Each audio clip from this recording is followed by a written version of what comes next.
Hello, viewers. This is our second episode on bullying. In our first episode, we spoke about bullying and some signs that we need to watch out for as parents.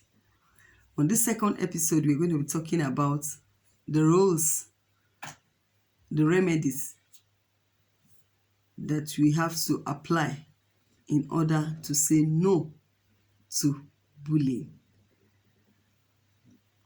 I have some headings which we're going to look into. Parents' role is one of it. As a parent, we have to have a good means of communication with our children. We should not be too busy not to communicate with them.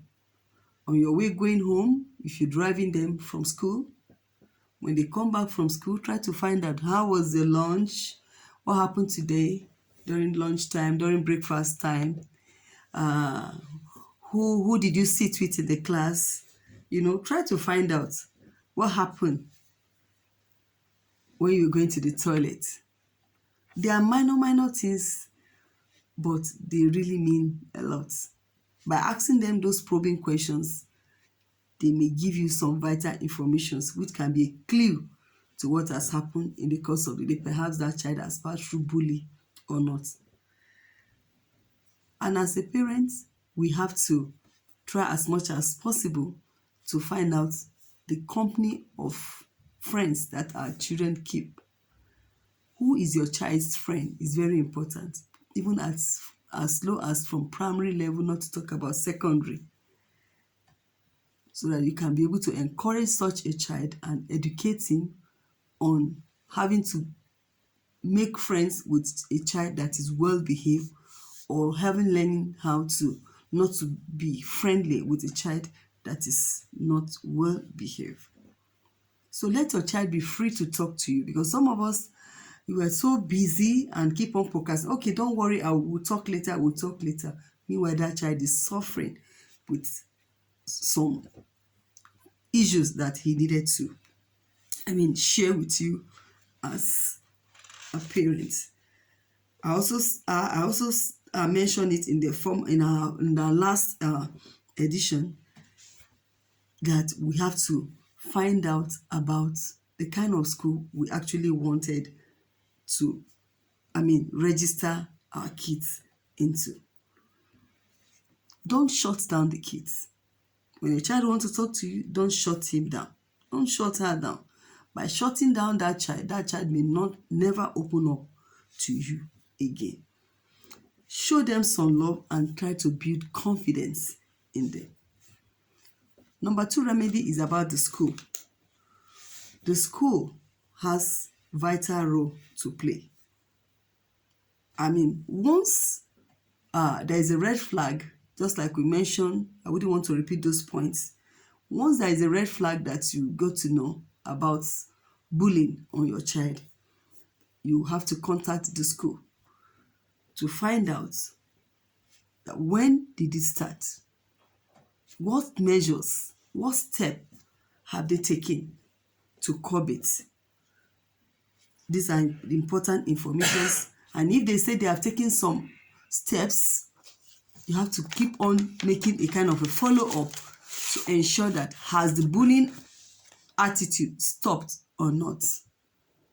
So the school has major role to play.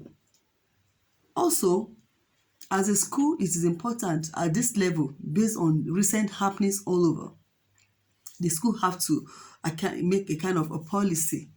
As a matter of fact, it should be part of the code of conduct of the school. At the point of admission, the parents and the students, maybe at the secondary level, they have to sign an undertaking that the child will not be a bully. And consistently, there must be a program termly that is being organized, a kind of trying to orientate the children, instilling this good habits in them, that it's not good to be bullying your friends. You have to love one another. So we have to inculcate it like a moral lesson into the curriculum, trying to tell the children constantly when they meet to pray in the morning, during the morning devotion, such kind of a prayer should be rendered.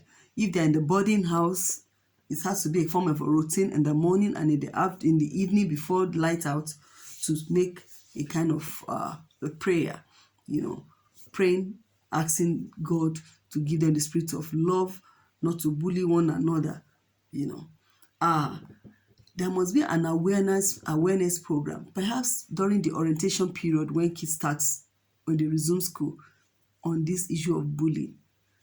Concrete awareness, so that the child will not just, oh, what do you mean by bullying? They know the characteristics, they know those things that they do that you can tag as. And so by so doing, and they have to know that there are punitive method that will be given to any child that is found bullying any child in the school.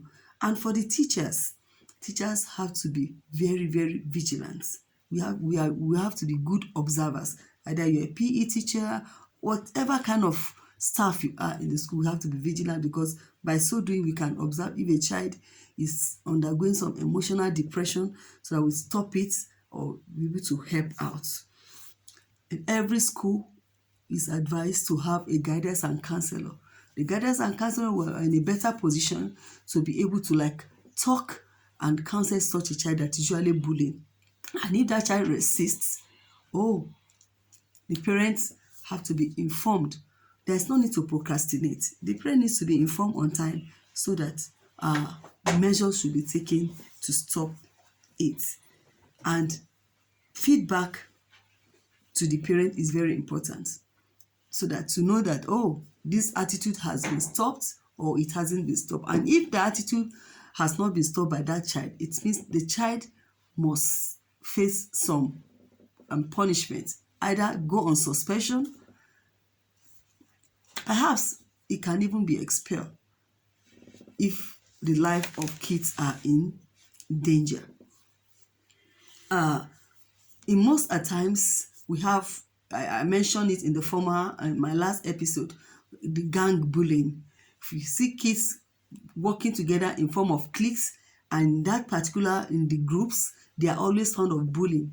Such cliques should be broken. They should be separated.